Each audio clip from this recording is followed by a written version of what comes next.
నమస్కారం, సుఖీభవకు స్వాగతం. ఈరోజు సుఖీభవలో పొత్తు కడుపులో భరించలేనంత నొప్పి ఎందుకు, పాము కాటుకు ప్రథమ చికిత్స ఏంటి, భయాల్ని పోగొట్టే చికిత్సలివే, మోకాళ్ళ నొప్పుల్ని మాయం చేసే చికిత్సలివే, ఇంకా హెల్త్ టిప్. నెలసరి రోజుల్లో కడుపు నొప్పితో బాధపడటం మనలో చాలా మందికి అనుభవమే. అయితే నెలసరితో నిమిత్తం లేకుండా తరచూ పొత్తు కడుపులో నొప్పి వేధిస్తుంటే, అది కూడా భరించలేనంతగా ఆత్మహత్య చేసుకుందామా అన్నంతగా బాధిస్తుంటే, అలాంటి నొప్పి వెనుక ఖచ్చితంగా ఎండోమెట్రియాసిస్ కారణంగా ఉండే అవకాశం ఉంటుంది. తీవ్రమైన నొప్పితో మహిళల్ని చిత్రవద చేసే ఎండోమెట్రియాసిస్కు చికిత్సలు, పరిష్కార మార్గాల గురించి ఇప్పుడు తెలుసుకుందాం.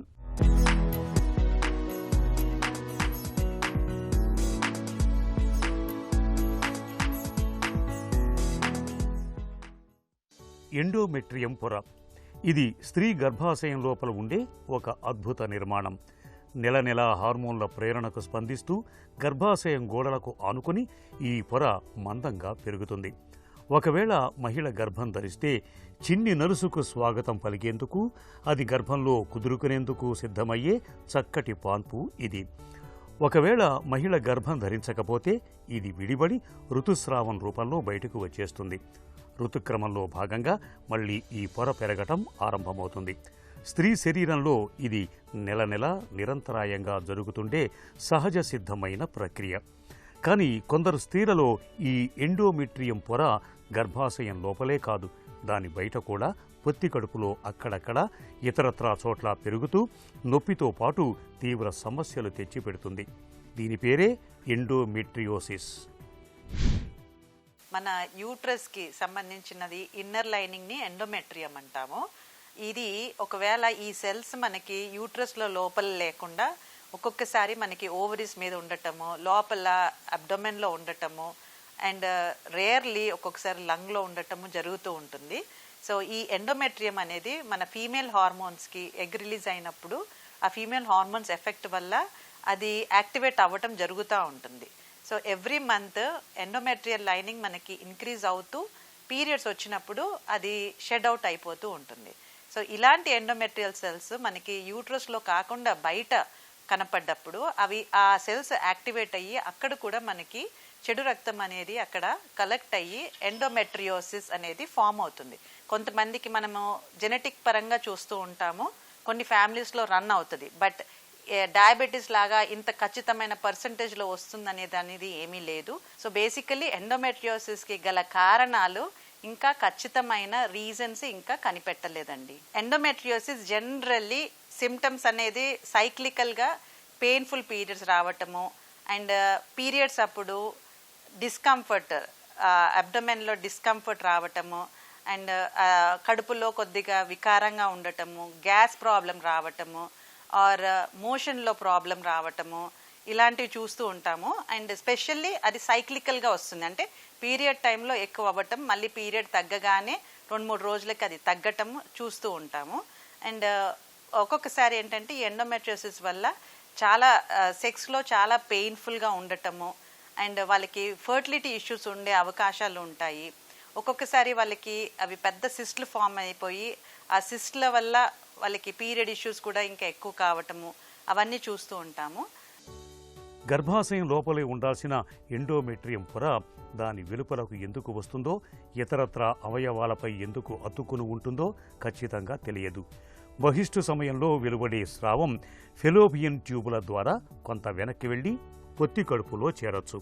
ఇలా వెనక్కి వెళ్లటానికి గర్భాశయంలో నిర్మాణ లోపాల నుంచి అవరోధాల వరకు ఎన్నో అంశాలు కారణం కావచ్చు. కారణాలు ఏవైనా అంతిమంగా ఈ పొర గర్భాశయంలోనే కాకుండా పొత్తి కడుపులో ఎక్కడ అతుక్కుని ఉన్నా అక్కడే నెల నెల శరీరంలోని స్త్రీ హార్మోన్లతో ప్రేరణ పొందుతూ ఉంటుంది. ఫలితంగా దీని నుంచి అక్కడే రక్తస్రావం అవుతూ భరించలేనంతగా నొప్పిని తెచ్చిపెడుతూ ఉంటుంది. ఈ సమస్య వంశపారంపర్యంగా కుటుంబంలో ఒకరికి ఉంటే ఇతరులకు ఉండే అవకాశం ఎక్కువ. బేసికలీ ఎండోమెట్రియోసిస్ టెస్ట్ చేయటానికి మనకి క్లినికల్ ఎగ్జామినేషన్ ఫస్ట్ ఇంపార్టెంట్. మనం ఎగ్జామిన్ చేసినప్పుడు ఒక్కొక్కసారి గడ్డల్లాగా తెలియచ్చు, ఒక్కొక్కసారి నాడ్యూల్స్ అంటాము, నాడ్యూల్స్ లాగా కనపడవచ్చు. And most of the times అది మనకి అల్ట్రాసౌండ్ స్కాన్లో తెలిసిపోతూ ఉంటుంది. ట్రాన్స్వెజనల్ అల్ట్రాసౌండ్ స్కాన్ చేసినప్పుడు మనకి క్లియర్గా ఎండోమెట్రియోసిస్ తెలుస్తుంది. ఒక్కొక్కసారి డీప్ ఇన్ఫిల్ట్రేటింగ్ ఎండోమెట్రియోసిస్ ప్రాబ్లమ్స్ ఉన్నప్పుడు మాత్రం మనము ఎంఆర్ఐ స్కాన్ కూడా చేయబడుతుంది ఒక్కొక్కసారి కన్ఫర్మేషన్ కోసం. ప్రెగ్నెన్సీలో ప్రాబ్లం ఉంది, ప్రెగ్నెన్సీ రావడానికి ప్రాబ్లం ఉంది అంటే ఎండోమెట్రియోటిక్ సిస్ట్లు ఉన్నాయా లేదా చూస్తాము. ఎండోమెట్రియోటిక్ సిస్ట్లు ఉన్నప్పుడు ఒక్కొక్కసారి 4 సెంటీమీటర్స్ కంటే ఎక్కువగా ఉన్నప్పుడు ఫస్ట్ సర్జికల్గా అది తీసేసి అప్పుడు ట్రీట్మెంట్ ఇవ్వబడుతుంది. అదే విధంగా చిన్నగా ఎండోమెట్రియోటిక్ చిన్న సిస్ట్లు ఉన్నప్పుడు మనము మెడికల్ ట్రీట్మెంట్తో దానికి ట్రీట్మెంట్ ఇచ్చి దెన్ ప్రెగ్నెన్సీకి కూడా మనము ట్రీట్మెంట్ ఇస్తామన్నమాట. ఒకవేళ పిల్లలు అయిపోయాక ఎండోమెట్రియోసిస్ ప్రాబ్లం ఉంది అని అన్నప్పుడు పేషెంట్కి పెయిన్ ఎక్కువగా ప్రాబ్లం ఉన్నది అని అన్నప్పుడు హార్మోనల్ కాంట్రసెప్టివ్ పిల్స్ వల్ల కూడా ఈ పెయిన్ను ఆ ఎండోమెట్రియోటిక్ సిస్ట్ పెరగకుండా కూడా చూడొచ్చు. సో దీనికి రకరకాలుగా హార్మోనల్ ట్రీట్మెంట్స్ ఉన్నాయి అండ్ ఒక్కొక్కసారి అవసరం పడితే ఇంజెక్షన్స్ కూడా ఉన్నాయి. అండ్ లేటెస్ట్గా మనకి GnRH ట్యాబ్లెట్స్ కూడా మనకి అవైలబుల్ ఉన్నాయన్నమాట. అంటే అది కూడా హార్మోనల్ ట్యాబ్లెటే. సో ఓవేరియన్ సప్రెషన్ ట్రీట్మెంట్ అన్నమాట. బేసికలీ ఎండోమెట్రియోసిస్కి ట్రీట్మెంట్ అంటూ మనము హార్మోనల్ సప్రెషన్ ఇవ్వాలి. ఎండోమెట్రియోసిస్తో సమస్య ఉన్నప్పుడు నెలసరిలో నొప్పితో పాటు సంభోగంలో నొప్పి, గర్భం ధరించలేకపోవటం, మూత్ర విసర్జనలో సమస్యలు, మల విసర్జన చేయలేకపోవటం, పొత్తి కడుపులో రోజుల తరబడి దీర్ఘకాలిక నొప్పి వేధించటం మొదలైన సమస్యలు కనిపిస్తూ ఉంటాయి. అందుకే ఎండోమెట్రియోసిస్ను ముందుగానే గుర్తించి పరిస్థితి ముదరకుండా ఇటువంటి తీవ్ర సమస్యలు తలెత్తకుండా చూసుకోవటం అవసరం. ఎండోమెట్రియోసిస్ అని అనుమానంగా ఉన్నప్పుడు లాప్రోస్కోపీ విధానంలో పొట్టలోకి కెమెరా గొట్టాన్ని పంపి లోపల అవయవాలను టీవీ తెరపై క్షుణ్ణంగా పరిశీలించటం ద్వారా సమస్యను ఖచ్చితంగా నిర్ధారించవచ్చు. సైక్లికల్గా ఏదైనా డిస్కంఫర్ట్ ఉంది అని అంటే ఒకసారి అది ఎండోమెట్రియోసిస్ అయ్యి ఉండవచ్చు. కాబట్టి ఒకసారి ఆబ్స్టెట్రిషియన్ని గైనకాలజిస్ట్ని కలిసి ఎగ్జామిన్ చేసుకొని ఎండోమెట్రియోసిస్ ఉందా లేదా దానికి తగ్గ ట్రీట్మెంట్ తీసుకోవడం ఎంతైనా అవసరం. అండ్ ఒకసారి ఎండోమెట్రియోసిస్ రిలేటెడ్ సర్జరీ అయినప్పుడు ఎప్పుడైనా మనం సర్జరీ చేసినప్పుడు అలాంటి వాళ్ళకి ఓవేరియన్ రిజర్వ్ తగ్గే అవకాశం ఉంటుంది. సో రిపీటెడ్గా సర్జరీస్ చేయకుండా మనం అది కాపాడుకోవాలి. ఎప్పుడైనా సిస్ట్లు ఒక్కొక్కసారి మాకు పేషెంట్లు వస్తూ ఉంటారు, ఎండోమెట్రియోటిక్ సిస్ట్ ఎప్పుడో ఒకసారి 2 years back or 3 years back అయినట్టుగా. సో ఆ సిస్ట్ తర్వాత కూడా వీళ్ళకి మళ్ళీ రికరెన్స్ వచ్చే ఛాన్స్ ఆల్మోస్ట్ 60% ఉంటుంది. కాబట్టి ఇలాంటి వాళ్ళకి రికరెన్స్ రాకుండా ఉండటానికి సర్జరీ అయిన తర్వాత కూడా మెడికల్ ట్రీట్మెంట్ ఎంతైనా అవసరమో ఆ అవేర్నెస్ ఉండాలి. లేకపోతే మళ్ళీ ఆ సిస్ట్ రికర్ అవ్వటం, ఒక్కొక్కసారి ఆ సిస్ట్ పెద్దగా ఉంటే మళ్ళీ రీసర్జరీ చేయటము, వీటిల్లో ఏమవుతుందంటే మనకి ఓవేరియన్ రిజర్వ్ చాలా తగ్గిపోతుంది. ఈవెన్ ఫర్టిలిటీ ఇష్యూ ఉన్న వాళ్ళకి కూడా ఒక్కసారి సర్జికల్ ట్రీట్మెంట్ అవసరం పడ్డ వాళ్ళకి ఇమ్మీడియట్గా వి కౌన్సిల్ దెమ్, వాళ్ళకి చెప్తామన్నమాట, తప్పకుండా ఇమ్మీడియట్గా మీరు మెడికల్ ట్రీట్మెంట్ తీసుకొని మళ్ళీ ప్రెగ్నెన్సీకి రిలేటెడ్ ట్రీట్మెంట్ క్విక్గా తీసుకుంటే సక్సెస్ రేట్ కూడా బెటర్గా ఉంటుందని చెప్తాం. ఎండోమెట్రియోసిస్ తెచ్చిపెట్టే సమస్యలు ఎంత బాధాకరంగా ఉంటాయో చికిత్స కూడా అంత కష్టమని చెప్పక తప్పదు. ప్రధానంగా ఎండోమెట్రియం ముక్కలు ఎక్కడ అతుక్కుని ఉన్నా నెల నెల హార్మోన్ల ప్రేరణతో అవి పెరుగుతూ ఉంటాయి. కాబట్టి ఇలాంటప్పుడు ప్రధానంగా గర్భనిరోధక మాత్రలు, GnRH వంటి హార్మోన్లను ఇవ్వటం ద్వారా చికిత్స చేస్తారు. మందులతో కూడా ఫలితం లేనప్పుడు ఆపరేషన్ చేసి లాప్రోస్కోపీ ద్వారా చూస్తూ పొత్తి కడుపులో ఎండోమెట్రియం ముక్కలు ఎక్కడెక్కడ ఉన్నాయో అవన్నీ తొలగిస్తారు. పిల్లలు పుట్టిన వారికి చివరి అస్త్రంగా గర్భసంచిని సైతం తొలగిస్తూ ఉంటారు. అయితే పరిస్థితి ఇంతవరకు వెళ్లకుండా ఎండోమెట్రియోసిస్ను ముందుగానే గుర్తించి తగిన చికిత్స తీసుకోవటం మేలు. నేలపై చిత్తడి వాతావరణం ఉన్నప్పుడు విషసర్పాలు ఎక్కువగా బయటకు వస్తుంటాయి. ముఖ్యంగా పంట పొలాల్లో ఎక్కువగా తిరిగే రైతులకు పాము కాట్ల బెడద ఎక్కువగా ఉంటుంది. పాము కాటు వేసినప్పుడు మనలో చాలా మంది తీవ్రమైన భయాందోళనలతో షాక్కి గురవుతుంటారు. వెంటనే ఏం చేయాలో తోచదు. కంగారు పడుతూ కాలహరణం చేస్తుంటారు. దీంతో శరీరం అంతా విషం పాకిపోయి చివరికి ప్రాణాపాయ పరిస్థితి ఎదురవుతుంటుంది. ఈ నేపథ్యంలో పాము కాటు వేసినప్పుడు ప్రథమ చికిత్సగా ఏం చేయాలో, ఎలాంటి చర్యలు తీసుకోవాలో ఇప్పుడు తెలుసుకుందాం.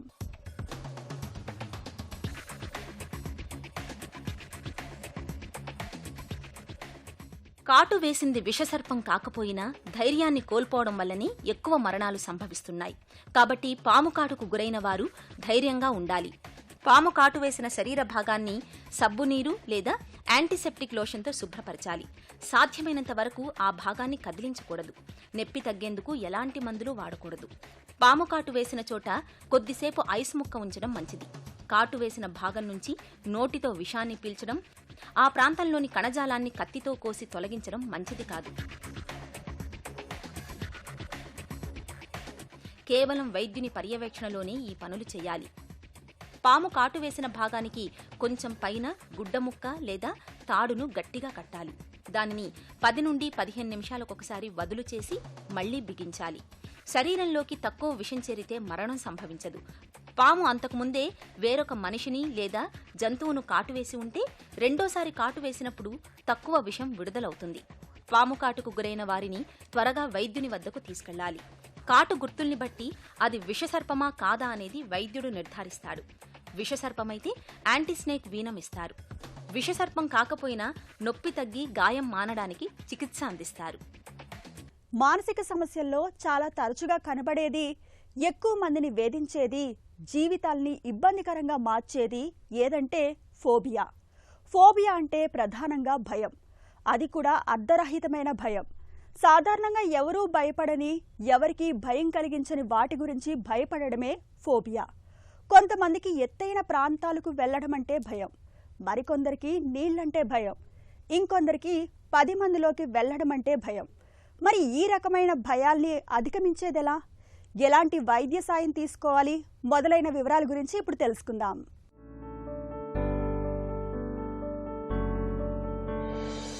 పైకి ఎంత గంభీరంగా కనిపించినా భయం లేని మనుషులే ఉండరు. కొంతమందిలో మాత్రం అది తీవ్రమై ఫోబియాగా మారుతుంది. మనసు పొరల్లో అలజడి రేపి ఆత్మహత్య దాకా తీసుకెళ్తుంది. కొందరికి బల్లులంటే, మరికొందరికి బొద్దింకలంటే, ఇంకొందరికి చీకటంటే భయం. ఇలా చాలా మందిని ఏదో ఒక భయం వెంటాడుతుంది. నిజానికి ఇవేవి ప్రాణాపాయం తెచ్చేవి కావు. కానీ ఈ ఫోబియాలతో కొందరు తీవ్రమైన మానసిక ఆందోళనలకు గురి అవుతుంటారు. హృదయ స్పందన పెరగడం, శ్వాస తీసుకోవడంలో ఇబ్బంది, శరీరంలో వణుకు, చెమటలు పట్టడం, స్పృహ కోల్పోవడం వంటి లక్షణాలు కూడా కనిపిస్తుంటాయి. కొంతమంది తీవ్రమైన డిప్రెషన్కు లోనవుతుంటారు. నిజానికి ఈ రకమైన భయాలకు చిన్నప్పుడే బీజం పడుతుంటుంది. చాలా మందిలో వయసు పెరిగే కొద్దీ తగ్గిపోతుంటాయి. కొందరిలో మాత్రం మెదడు పొరల్లో నాటుకుపోయి వయసుతో పాటు పెరిగి తీవ్రమవుతుంటాయి. చిన్న వయసు నుంచే సరైన చికిత్స అందించడం ద్వారా ఇలాంటి భయాలను పూర్తిగా తగ్గించవచ్చని వైద్యులు పేర్కొంటున్నారు. కొన్ని ఫోబియాలు అవి అనుభవంలోకి వచ్చినప్పుడే మొదలవుతాయి. తర్వాత ఆ పరిస్థితి ఉండదు. కొన్ని మాత్రం నిరంతరం వెంటాడుతూ ఉంటాయి. ఒక దశలో తీవ్ర కుంగుబాటుకు గురవుతారు. పదే పదే భ్రమలోకి జారిపోతుంటారు. నాకే ఇలా ఎందుకు జరుగుతోందని అనుకుంటూ తీవ్ర ఆవేదన చెందుతుంటారు. ఇలాంటప్పుడు సమస్య తీవ్రతపై చికిత్స ఆధారపడి ఉంటుంది. తరచూ భయపడడం, కుంగుబాటుకు గురికావడం లాంటి లక్షణాలు ఉంటే మాత్రం నిర్లక్ష్యం చేయకుండా చికిత్స తీసుకోవాలి. ఫోబియాలతో అతిగా భయపడేవారికి ఎక్స్పోజర్ థెరపీ, కాగ్నిటివ్ బిహేవియరల్ థెరపీతో మంచి ఫలితాలు ఉంటాయి. ఎక్స్పోజర్ థెరపీలో భయపడే విషయాలపై నెమ్మదిగా రోగిని ఎక్స్పోజ్ చేస్తారు. తొలుత వీడియోలు చూపించడం, తర్వాత వాటితో కొంత సమయం గడిపేలా చేయడం ద్వారా భయం పోగొడతారు. బిహేవియరల్ థెరపీలో భయం చుట్టూ ఉన్న ఆలోచనలను పటాపంచలు చేస్తారు. ఏది వాస్తవం, ఏది భ్రమ అనేది రోగికి తెలిసేలా చేయడం వల్ల కొన్ని రోజులకు ఆ భయం నుంచి బయటపడతారు. ఆందోళన, భయం తీవ్రత ఎక్కువగా ఉన్నవారికి మాత్రం మందుల ద్వారా చికిత్స అందిస్తారు.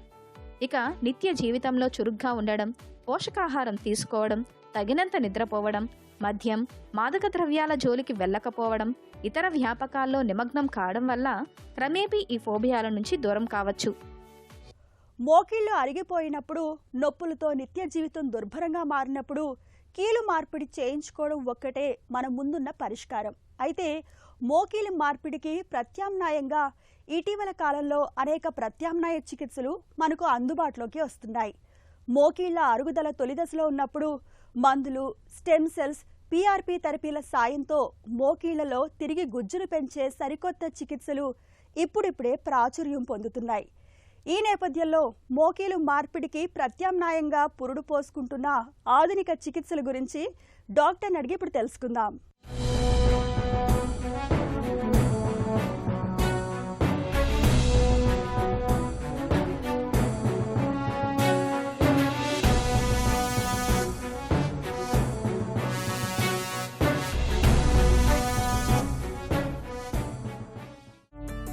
మోకాళ్ళ నొప్పులకు జీవితాంతం మందుల్ని వాడుకుంటూ గడిపేయచ్చా? మందుల కంటే చాలా ఇంపార్టెంట్ అంటే ఎక్సర్సైజెస్. నీ పెయిన్స్ మనకు ఎందుకు వస్తాయి? మోకాలు అరుగుతాయని. అరగడం అంటే కార్టిలేజ్ డీజనరేషన్. దానికి కొన్ని కార్టిలేజ్ సప్లిమెంట్స్, మెడికేషన్స్ ఉంటాయి. బట్ దానికంటే ముఖ్యం ఎక్సర్సైజెస్ చేసి నీ జాయింట్ చుట్టూ మసిల్స్ ఉంటాయి, ఆ మసిల్స్ స్ట్రెంథెన్ చేస్తే ఆటోమేటిక్లీ పెయిన్ కంట్రోల్లో ఉంటుంది. So that is more important. Second thing is కొన్ని precautions. So for example knee joint pain start అయిన తర్వాత కింద కూర్చోవడం అవాయిడ్ చేయాలి, మెట్లు ఎక్కడం దిగడం అవాయిడ్ చేయాలి. ఇవన్నీ చేస్తే డెఫినెట్లీ పెయిన్ కంట్రోల్లో ఉంటుంది. గ్లూకోజమైన్ మందులతో మోకీళ్లలో గుజ్జును పెంచుకోవచ్చా? గ్లూకోజమిన్ అంటే ఒక కార్టిలేజ్ సప్లిమెంట్ అనమాట. ఇప్పుడు చెప్పాను కదా, మోకాలు అరగడం అంటే కార్టిలేజ్ లేయర్ డీజనరేట్ అవుతుంది. సో బోన్ పైన ఒక కవరింగ్ ఉంటుంది, దాన్ని మనం కార్టిలేజ్ అంటాం, గుజ్జు. సో అది ఇట్లా ఉంటుంది. సో ఈ బోన్ కవరింగ్ని ఇక్కడ కొన్ని డ్యామేజెస్ స్టార్ట్ అవుతాయి, ఇట్లా డ్యామేజెస్ స్టార్ట్ అవుతాయి. సో ఈ డ్యామేజెస్ని స్లో డౌన్ చేయడానికి ఈ గ్లూకోజమిన్ మెడికేషన్ ఉంటుంది. గ్లూకోజమిన్ తీసుకుంటే మళ్ళీ ఆ స్టేజ్ నుంచి ఈ స్టేజ్కి రాదు. ఒకసారి డ్యామేజ్ అయిన తర్వాత మళ్ళీ రీజనరేట్ అయ్యి నార్మలైజ్ అవ్వదు. అట్లా ఉంటే అసలు ఏ పేషెంట్కి సర్జరీ అవసరం ఉండదు. బట్ ఒక స్లో డౌన్, ఆ ప్రాసెస్ని స్లో డౌన్ చేసి అక్కడే హాల్ట్ చేయడానికి హెల్ప్ చేస్తుంది గ్లూకోజమిన్. సో ఎస్, ఆర్థరైటిస్లో గ్లూకోజమిన్ ఇవ్వాలి. బట్ దాంతో కార్టిలేజ్ మళ్ళీ మొత్తం ఫామ్ అయ్యి నార్మలైజ్ అవ్వదు, కొంచెం స్లో డౌన్ అయ్యి దాన్ని అట్లనే కార్టిలేజ్ హెల్త్ మెయింటైన్ అవుతుంది. మోకీళ్లలోకి ఇంజెక్షన్ చేయించుకుంటే నొప్పుల పడద ఉండదా? మోకాళ్ళ నొప్పికి ఇంజెక్షన్స్ చాలా కాంట్రవర్షియల్ టాపిక్. ఇంకా సబ్స్టాన్షియల్ ప్రాపర్ ఎవిడెన్స్ రాలేదు ఫర్ యూసేజ్ ఆఫ్ ఇంజెక్షన్. కొన్ని స్టడీస్లో యూస్ఫుల్ ఉన్నట్టుంది, కొన్ని స్టడీస్లో అంత యూజ్ లేదని ఉంది. సో నెక్స్ట్ 3-4 yearsలో ఇంకా క్లారిటీ వస్తుంది. బట్ ఓవరాల్ మేమైతే అవాయిడ్ చేయమనే చెప్తాము పేషెంట్స్కి. మోకీళ్ళ నుంచి నీరు తీయించుకుంటే మోకాళ్ళ నొప్పులు తగ్గుతాయా? నీ జాయింట్ నుంచి నీరు తీయడం ఇది చాలా లెస్ ఇండికేషన్స్ ఉంటాయి దీనికి. సో ఎప్పుడు చేయాలి అది? సడన్గా మనం ఇంజురీ తర్వాత, ఏదో యాక్సిడెంట్ అయిన తర్వాత ఆ మోకాల్ స్వెల్లింగ్ ఎక్కువ అయిపోయి జాయింట్ మొత్తం స్టిఫ్ అయిపోతే, పెయిన్ దానివల్ల అవుతే అప్పుడు చేయాలి. బట్ ఇవి మేము మా ఓపీడీలో కూడా చాలా చూస్తుంటాము. కామన్గా జస్ట్ నీ పెయిన్ ఉంది, మాకు 2 months నుంచి నీ పెయిన్ ఉంది, నీరు తీశారని చెప్తారు. ఆ నీరు తీయడంతో ఏమీ లాభం ఉండదు. Okay, and that's one more false procedure. అస్సలు చేయకూడదు అవన్నీ. చాలా తక్కువ ఇండికేషన్స్. ఈ ఆస్పిరేషన్ అంటాం దాన్ని. Aspiration as I said acute sudden స్వెల్లింగ్స్కి వాడాలి. అదర్వైజ్ చాలా సెకండ్ థింగ్ ఈజ్ కొంతమందికి ఇన్ఫెక్షన్ ఉంటుంది. ఇన్ఫెక్షన్లో ఆ నీరు తీసి పరీక్షకి పంపించడం అదొకటి. జస్ట్ నీరు తీసి మళ్ళీ లాభం ఉండదు, ఎందుకంటే ఇన్ఫెక్షన్ ఉంటే ఆపరేషన్ చేసి అది కూడా క్లీన్ చేయాలి. సో నీరు తీయడంది limited indications. Platelet rich plasma therapy అంటే ఏంటి? దీంతో గుజ్జు తిరిగి పెరుగుతుందా? పిఆర్పి ఇంజెక్షన్స్ చాలా కామన్ అయిపోయినాయి ఆర్థరైటిస్లో. బట్ పిఆర్పి ఇంజెక్షన్స్కి మళ్ళీ రోల్ లిమిటెడ్ ఉంది. అన్ని ఆర్థోపెడిక్ కండిషన్స్లో అది ఉపయోగం ఉందా ఉండదు. కొన్ని డెఫినెట్లీ లైక్ ఇక్కడ ఎల్బోలో టెన్నిస్ ఎల్బో అని అంటాము, కింద పాదం దగ్గర కొన్ని కండిషన్స్ ఉంటాయి. అలాంటి కండిషన్స్లో పిఆర్పి రోల్ ఉంది. బట్ ఇప్పుడు ఏమైపోయిందంటే కామన్లీ ఆర్థరైటిస్కి ఏజ్ రిలేటెడ్ ఆర్థరైటిస్ అంటే వయసుతో పాటు వచ్చే డీజనరేషన్ ఆఫ్ ద నీ జాయింట్కి, మోకాలు అరగడానికి కూడా కామన్గా ఇచ్చేస్తున్నాము. సో అది ప్రాక్టీస్ అంత ర్యాంపెంట్గా అయిపోయింది. బట్ అవ్వకూడదు. అది కూడా ఇండికేషన్ చాలా తక్కువ. ఇన్ఫ్యాక్ట్ నేను చెప్పినట్టు ముందే చెప్పాను, ఆర్థరైటిస్లో ఇవన్నీ ఇంకా ప్రాపర్గా ఎవిడెన్స్తో బయటికి రాలేదు. ఇన్ఫ్యాక్ట్ చాలామంది ఇది వద్దు అని డెఫినెట్లీ చెప్తున్నారు. సో ఇప్పుడు రొటీన్గా వెళ్ళి మాకు నీ పెయిన్ ఉంది, నా ఏజ్ 55-60 ఉంది, పిఆర్పి తీసుకోవాలని అడుగుతుంటారు. అబ్సల్యూట్లీ నాట్ నీడెడ్, ఎందుకంటే ఎర్లీ స్టేజెస్లో ఆ రోల్ లేదు, లేట్ స్టేజ్లో పనికి రాదు. So that is the thing about PRP. మూలకణాల సాయంతో మోకీళ్లలో గుజ్జును పెంచే అవకాశం ఉందా? స్టెమ్ సెల్స్కి చాలా పొటెన్షియల్ ఉంది. స్టెమ్ సెల్స్ అంటే మనం చిన్న బేబీ ఎంబ్రియో ఏజ్లో సెల్స్ కొన్ని ఉంటాయి బాడీలో, అవి అట్లా ఉండిపోతాయి. సో దానికి ఒక పెద్ద పొటెన్షియల్ ఉంటుంది to regrow into any kind of cell. So దాన్ని మనం స్టెమ్ సెల్ అంటాము. బట్ ఆ స్టెమ్ సెల్తో కార్టిలేజ్ మళ్ళీ ఫామ్ చేయడం ఇంకా ఆ ఎక్స్పెరిమెంటల్ స్టేజ్లో ఉంది, ఇంకా ఏమీ ప్రూవ్ అవ్వలేదు. సో ఆ థెరపీ కూడా మీరు తీసుకోకూడదు. మోకాళ్ళ నొప్పులకు సంబంధించి ఇంకా ఎలాంటి చికిత్సలు రానున్నాయి? నీ రిప్లేస్మెంట్ సర్జరీ ఇప్పుడు నా లాస్ట్ 40-45 ఇయర్స్ నుంచి అవుతుంది. దాంట్లో కంటిన్యూస్లీ ఇంప్రూవ్మెంట్స్ అవుతూనే ఉన్నాయి. సో ఫస్ట్ థింగ్ ఈజ్ ఒక 15-20 ఇయర్స్ బ్యాక్ నావిగేషన్ టెక్నాలజీ అని వచ్చింది. ఆ నావిగేషన్ టెక్నాలజీతో నీ రిప్లేస్మెంట్ ఇంకా రిఫైన్ అయింది సర్జరీ. ఇప్పుడు లేటెస్ట్ అడ్వాన్స్మెంట్ అంటే రోబోటిక్ సర్జరీతో మనం ఏం చేస్తాం, నీ రిప్లేస్మెంట్లో ఈ అరిగిన బోన్ అండ్ కార్టిలేజ్ కట్ చేసి మెటల్ ఇంప్లాంట్తో రీప్లేస్ చేస్తాము. సో ఈ కటింగ్ యాంగిల్ యాక్యురసీ డెప్త్ మొత్తం రోబోట్ ప్రెసిషన్తో అవుతుంది. అండ్ దానిపైన ఈ మెటల్ ఇంప్లాంట్ అటాచ్ అయిపోతుంది. సో ఈ ఫర్ ఎగ్జాంపుల్ దీంట్లో మీకు గ్యాప్స్ కనిపిస్తున్నాయి, ఇలాంటి గ్యాప్స్ రావు, పర్ఫెక్ట్గా ఇంప్లాంట్ కూర్చుంటుంది. So that is the advantage of robotics. ఈ రోబోటిక్స్తో సెకండ్ ఫీచర్ ఏంటంటే సేఫ్టీ. సో మన సా బ్లేడ్ అంటే ఈ బోన్ కట్ చేయడానికి సా వాడతాము. ఆ బ్లేడ్కి ఒక లిమిటెడ్ స్పేస్లోనే వాడాలని ఒక రోబోట్ డిజైన్ చేసి పెడుతుంది. ఇటు అటు చుట్టూ ఎక్కడైనా మూవ్మెంట్స్ చేస్తే కూడా బ్లాక్ అయిపోతాయి movements. So robot advantage. Second is safety. Third is ఈ డిసెక్షన్ తక్కువ ఉంది కాబట్టి పోస్ట్ సర్జరీ రికవరీ పేషెంట్ది ఫాస్టర్ ఉంటుంది. సో పెయిన్ తక్కువ ఉంటుంది, రికవరీ కొంచెం ఫాస్టర్ ఉంటుంది. సో ఈ 3 మెయిన్ అడ్వాంటేజ్ రోబోటిక్స్తో మనకు ఉన్నాయి. మోకీళ్ళ అరుగుదల తొలి దశలో ఉన్నప్పుడు గ్లూకోజమైన్ మందులు వాడుకోవడం లేదా ప్లేట్లెట్ రిచ్ ప్లాస్మా థెరపీ, మూలకణ చికిత్సల్ని తీసుకోవడం ద్వారా మోకాళ్లలో గుజ్జును కొంతవరకు తిరిగి పునరుత్పత్తి చేసుకోవచ్చు. వేధించే మోకాళ్ల నొప్పుల నుంచి కొన్నాళ్ల వరకు చక్కగా ఉపశమనం పొందవచ్చు. ఇక ఈ రోజు కార్యక్రమాన్ని ముగించే ముందు ఒక చిన్న చిట్కా మీకోసం. గుండె జబ్బుతో బాధపడుతున్నప్పుడు తరచూ పచ్చి కొబ్బరిని తినడాన్ని అలవాటు చేసుకోండి. పచ్చి కొబ్బరిలోని మంచి కొలెస్ట్రాల్ గుండె ఆరోగ్యాన్ని మెరుగుపరుస్తుంది, మన బరువును కూడా అదుపులో ఉంచుతుంది.